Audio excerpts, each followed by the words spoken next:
안녕하세요. 오늘은 정통국어 0903의 6강 내가 사랑하는 사람 선생님과 함께 해보도록 할게요. 자, 이 작품은 그늘과 눈물이라는 상징적 시어를 통해 라고 했는데, 여기서 상징적 시어라고 하는 거 어떠한 추상적인 개념을 구체적인 것으로 치환해서 나타내는 걸 상징이라고 하죠. 그러한 시어를 통해서 삶의 시련과 고통을 연민과 공감의 힘으로 어루만지는 것에 가치와 아름다움을 형상화하고 있다라고 되어 있어요. 여기서 형상화라는 건 이런 가치와 같은 눈에 잘 보이지 않는 개념을 눈에 보이게끔 하는 걸 형상화라고 하거든요. 자, 그리고 나서 밝음과 어두움, 슬픔과 즐거움의 상호 의존성을 바탕으로 한다라고 했는데, 여기서 상호 의존성이라는 단어 조금 어렵죠. 상호 의존성이라는 건 뭐냐면 하나가 존재해야지만 다른 하나도 존재할 수 있다라는 거예요. 밝음과 어둠은 말 그대로 반대되는 개념 같지만, 밝다라는 상태가 없다면 어둡다라는 상태도 없어지겠죠. 마찬가지로 어둠이 없다면 밝음이라는 상태를 굳이 구별할 필요가 없어지니까 서로 반드시 상대자가 있어야만 존재할 수 있는 걸 상호 의존성이라고 해요. 슬픔과 즐거움도 마찬가지겠죠. 이러한 것을 바탕으로 그늘과 눈물의 소중함을 표현하고 있대요. 보통 아까 제가 세모한 것처럼 그늘과 눈물은 부정의 개념으로 많이 쓰이는데, 거기에 소중함을 표현한다라고 해서 새로운 시각을 드러내고 있다라고까지 되어 있는 거예요. 그래서 이 시의 가장 중요한 지점은 상징적 시어를 사용한다는 것과 거기에 대해서 새로운 시각을 드러내고 있다는 것, 이렇게 두 가지 정도를 포인트로 짚어줄 수 있을 것 같습니다. 자, 핵심 정리 먼저 보면요. 이 시는 자유시의 서정시라고 했으니까 자유로운 형식으로 정서를 주로 노래한 시다라고 볼 수 있고요. 성격은 고백적이고 상징적이고 비판적이다라고 해서 자기 고백적 어조로 진행됩니다. 여기서 다시 한번 고백적 성격, 고백적 어조. 반드시 그 작품의 성격과 어조가 함께 가는 건 아니에요. 애상적 성격이면서 뭐 의지적 어조일 수도 있고, 애상적 성격이면서 고백적 어조일 수도 있고, 그런데 이 시 같은 경우는 고백적 성격에 고백적 어조를 가지고 있고요. 상징적 시고 비판적 시라고 되어 있어요. 제재는 그늘과 눈물이 되어서요. 타인의 고통과 슬픔에 대한 연민과 공감의 소중함이라는 주제를 가지고 있습니다. 자, 그러면 본문으로 들어가 볼게요. 나는 이라고 해서 화자가 드러나 있죠. 드러난 화자. 나는 그늘이 없는 사람을 사랑하지 않는다. 일단 그늘 상징물이기 때문에 네모해 줬는데 아픔이나 시련, 고통을 상징합니다. 자, 그럼 이런 그늘이 없는 사람을 사랑하지 않는데요. 일단 이 그늘 자체는 좀 부정적 의미를 가지고 있죠. 나는 그늘을 사랑하지 않는 사람을 사랑하지 않는다 라고 되어 있는데, 그늘을 사랑하지 않는 사람은 시련과 아픔을 겪으려 하지 않는 사람이 되겠고, 사랑하지 않는다라고 했으니까 않는 사람을 않는다. 이중부정으로 되어 있죠. 이중부정은 보통 강한 부정은 강한 긍정이라고 얘기를 하죠. 그래서 강한 긍정과 의미 강조의 효과가 있습니다. 나는 한 그루의 나무에 그늘이 된 사람을 사랑한다. 여기서 나무 그늘은요, 위로를 하는 것, 위로의 의미가 있기 때문에 아까 이 그냥 부정적인 의미였던 그늘을 긍정적으로 상정한 거예요. 그래서 나는 한 그루의 나무에 그늘이 된 사람을 사랑한다라고 했는데, 다른 사람의 아픔을 위로해 줄 수 있는 사람을 사랑한다는 뜻입니다. 여기서 제가 파란색 형광펜으로 칠한 것들은 모두 다 나가 사랑하는 사람들을 의미해요. 자, 햇빛도 그늘이 있어야 맑고 눈부시다 라고 되어 있는데, 아까 그 밝음과 어둠의 상호 의존성을 본다라고 했죠.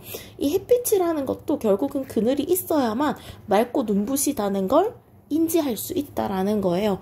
그래서 이 그늘이 다 나쁘지만은 않아 라는 얘기를 하고 있는 거죠. 나무 그늘에 앉아 나뭇잎 사이로 반짝이는 햇살을 바라보면 세상은 그 얼마나 아름다운가.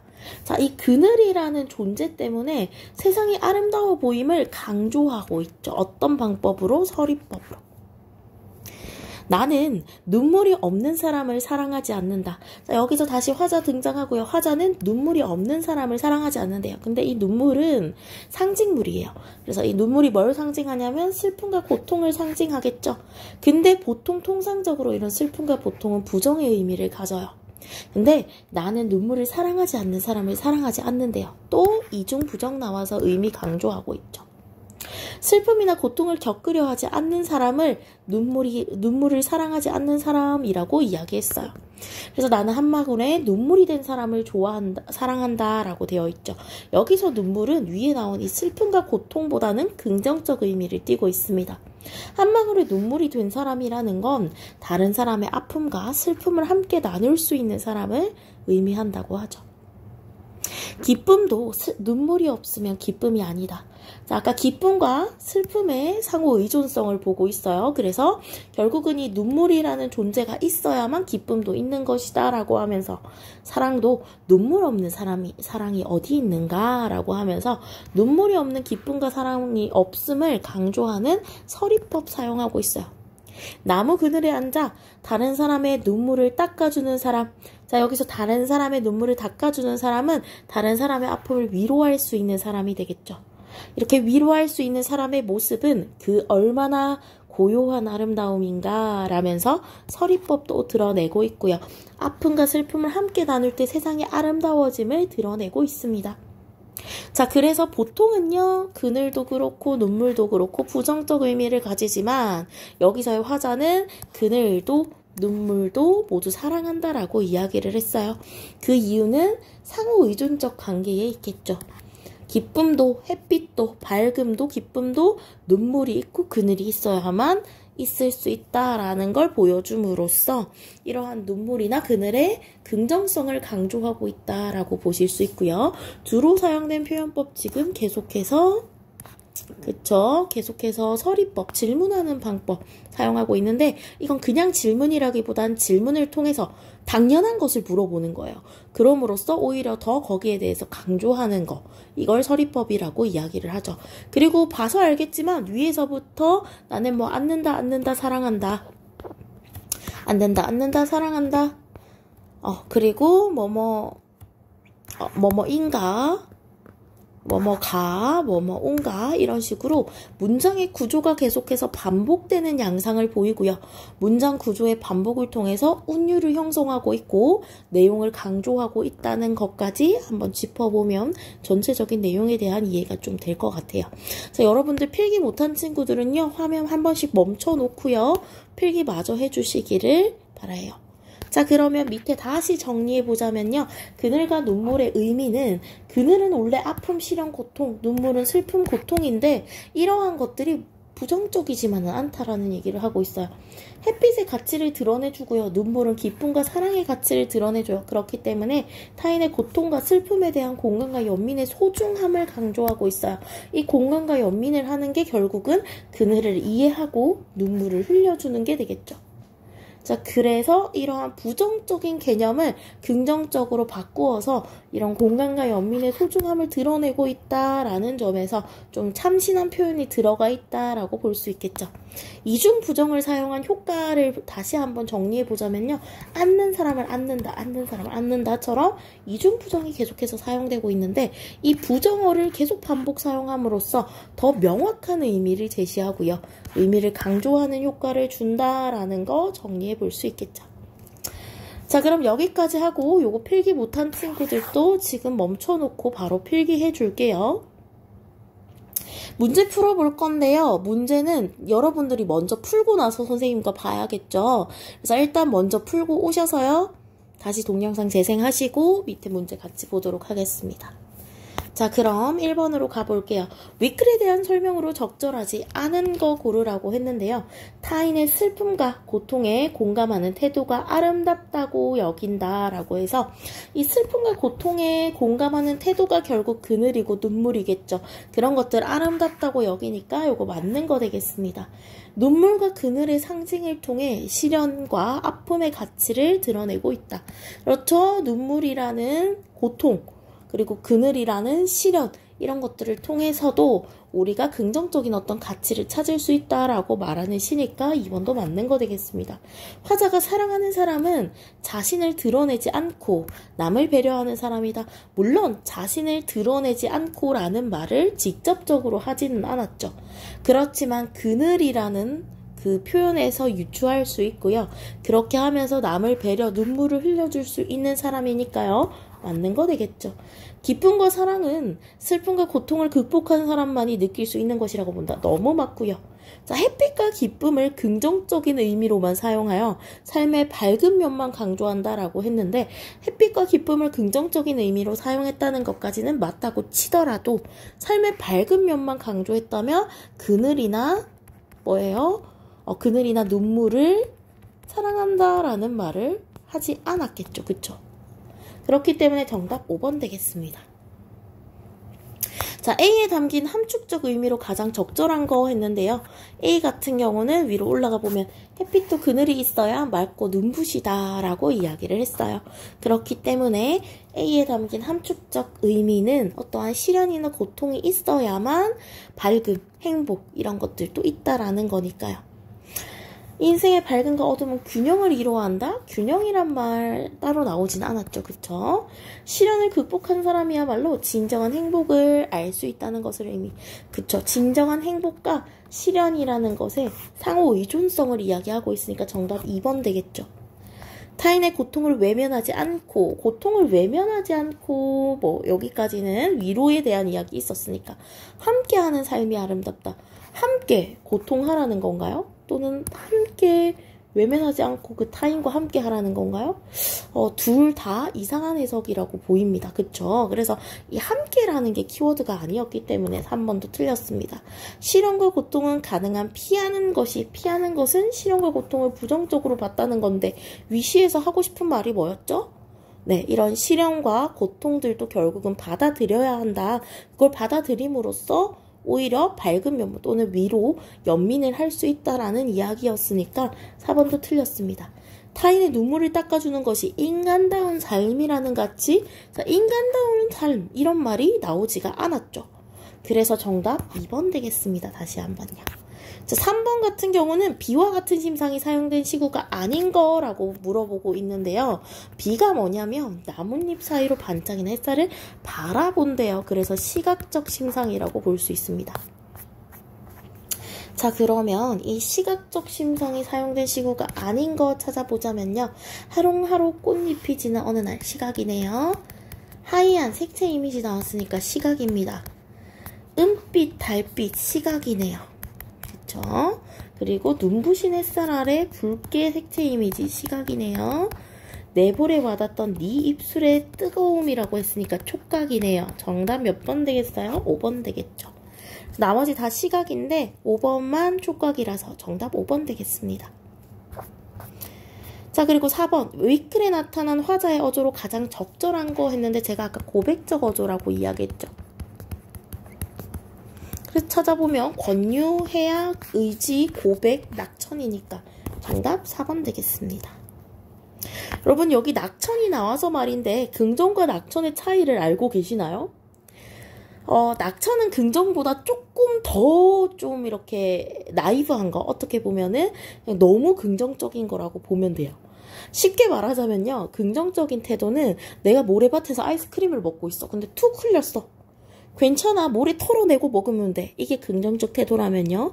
낙천적 태도는 모래밭에서 아이스크림을 먹다 툭 흘렸어. 괜찮아. 모래도 먹을 수 있어. 하고 먹는 걸 낙천적 태도라고 보면 될 것 같아요. 아무튼 이런 낙천적 어조도 없었고 의지 없었고 해악 없었고 권유 없었고 고백적 어조. 정답 4번 되겠죠. 자, 그 다음에 보기에서 고려한 맥락으로 감상한 것으로 적절한 거 됐는데 요거는 기본 지식이 조금 있어야 됩니다. 우리 감상의 관점이라는 걸 여러분 혹시 알고 계실까요? 자, 어떤 작품이 있을 때 이 작품에 대해서 그 작품이 쓰여진 어떤 시대적, 역사적, 사회적 배경을 본다든지 또는 그 작품을 읽고 있는 시대적, 역사적, 사회적 배경을 보는 관점이 있고요. 그리고 이 작품의 작가가 왜 이런 작품을 썼는지 어떤 사상을 담았는지를 볼 수 있고요. 이 작품을 읽는 독자가 어떤 정보를 얻어야 되는지를 볼 수 있고 그리고 이 작품의 내용이라든지 뭐 서술자라든지 뭐 화자라든지 표현법이라든지 뭐 이런 이제 작품 내부의 것들을 보는 관점이 있습니다. 이러한 관점들을요 각각 네, 조금 날아가서 다시 한번 적어왔는데 감상의 관점을 이렇게 볼 수가 있는데 이런 것들을 각각 다르게 표현하거든요. 일단 시대적, 역사적, 사회적 배경을 보는 관점을 반영론적 관점이라고 해요. 독자에게 어떤 영향을 끼칠지 보는 걸 효용론적 관점이라고 하고요. 그리고 작가를 보는 게 표현론적 관점. 이렇게 제가 초록색으로 표시한 거 다 외제적 관점이라고 해요. 자, 그리고 내용, 뭐 화자, 표현법 이런 것들을 보는 걸 절대론적 관점이라고 하거든요. 이렇게 제가 파란색으로 적은 걸 내재적 관점이라고 얘기합니다. 네, 그래서 밑에 보기부터 한번 보면요. 이 보기에서 이 시를 읽고 우리 사회에 있는 고통받는 사람들, 소외당한 사람들이 떠올랐다. 요 떠올랐다라는 말 때문에 이거 효용론 아니야? 라고 하는데 결국은 이 사회를 본 거죠. 이런 사람들을 외면하지 않고 더불어 사는 사회가 되면 좋겠다는 생각이 들었다라는 반영론적 관점을 취하고 있는 글이었어요. 작가의 인터뷰라고 했으니까 요거 표현론적 관점이겠죠. 표현론적 관점. 그리고 이 글을 보니 나도 다른 사람의 눈물을 닦아주는 사람이 되고 싶다고 생각했어. 내가 생각한 거. 나는 여기서 독자가 되겠죠. 독자가 생각한 바니까 효용론적 관점이라고 볼 수 있습니다. 자, 해당 작품을 쓰게 된 계기 작가네요. 작가의 사회적 문제의식, 표현론적 관점이라고 볼 수 있겠습니다. 우울증이 더 심각해지는 요즘 상황, 사회네요. 연관지어 고통을 공감하는 것의 소중함을 깨닫게 되었어. 물론 뭐 효용론적 관점이라고 볼 수 있겠지만 요즘 상황과 연관지었다라고 했으니까 반영론적 관점으로 볼 수 있을 것 같습니다. 대조적인 시어의 표현법에 대한 거니까 절대론적 관점이 되겠죠. 정답 4번 되겠습니다. 자, 그러면 요거는 여러분들 정리 못했으면 잠시 멈춰두고 위에 이 감상의 관점이랑 함께 정리해보는 거 추천드릴게요. 이제 지울 거고요. 자, 여기까지가 이제 객관식 평가여가지고 객관식 문제들 답 좀 한번 다시 불러드릴게요. 1번에 5번, 그리고 2번에 2번, 3번에 5번, 그리고 4번에 4번, 5번에 4번이었습니다. 자, 그리고 나서요, 서술형 평가로 가보면요, 윗글에서 기역과 니은의 의미 차이에 대해 조건에 맞게 서술하라 라고 되어 있어요. 기역과 니은의 의미 차이. 자, 기역은요 라고 시작을 하는데 기역, 니은 한번 더 보면요, 이 그늘과 여기 그늘의 의미 차이를 이야기하라는 건데 위에서는 약간 부정의 의미였다면 밑에서는 긍정의 의미죠. 자, 그래서 다시 한번 가서 볼게요. 자, 기역은 슬픔과 고난, 시련을, 니은은 동정심, 이해, 위로, 공감 등을 의미한다 라고 하면서 기역은 부정이었지만 이 부정적인 시어를 니은에서는 긍정적으로 해석했다라는 거. 의미는 2가지 이상을 포함하여 서술하라고 했으니까요. 자, 기역은 어쩌고 저쩌고, 니은은 어쩌고 저쩌고를 의미한다. 이렇게 적어놨고요. 첫 번째 조건, 만족. 2가지 이상 하라 그랬는데 고난, 시련, 이해, 위로, 공감 같이 얘는 부정적, 얘는 긍정적 의미 2가지를 밝히고 있죠. 그래서 2번째 조건도 만족했습니다. 이렇게 적어주시면 되겠네요. 자, 윗글에서 운율을 형성하는 요소 제가 마지막에 한번 말로써 이야기했었는데 유사한 문장 구조 반복을 통해서 운율을 형성하고 있죠. 자, 윗글에서 대조적인 표현이 쓰인 시어와 효과를 조건에 맞게 쓰시오. 대조적인 시어는 그늘과 햇빛 그리고 눈물과 기쁨이었습니다. 그쵸? 효과는 주제의식을 더 선명하게 부각하죠. 서로 없어서는 안 되는 거야. 햇빛이 있으려면 그늘이 있어야 되고 눈물이 있어야만 기쁨이 있는 거. 이건요, 주제의식. 그러니까 이러한 부정적인 것들을 긍정적으로 생각하는 것을 선명하게 부각하고 있죠. 그래서 이 시의 주제를 보기와 같이 정리할 때 빈칸에 들어갈 말은요, 타인의 고통과 슬픔에 대한 연민과 공감의 소중함 이렇게 적어주실 수 있겠고, 고통과 슬픔에 대한 연민과 공감을 하기 위해서 필요한 게 그늘과 눈물이라고도 이야기했었죠. 자, 그럼 여기까지 강의 끝내도록 할 건데 답 한번 다시 볼게요. 자, 서술형 평가 첫 번째 답은 기억은 슬픔과 고난, 시련을, 니은은 동정심이 위로와 공감을 의미한다 라고 되어 있고요. 2번 답은 유사한 문장 구조의 반복을 통해 운율을 형성한다. 3번 답은 대조적 시연은 그늘과 햇빛, 눈물과 기쁨이며 효과는 주제의식을 선명하게 부각한다 라고 적어주시면 되고요. 4번은 빈칸에 각각 고통, 슬픔, 연민, 공감 적어주시면 되겠습니다, 여러분. 자, 여기까지 수업 수고하셨고요. 우리 다음 시간에 또 만나도록 해요, 여러분. 안녕.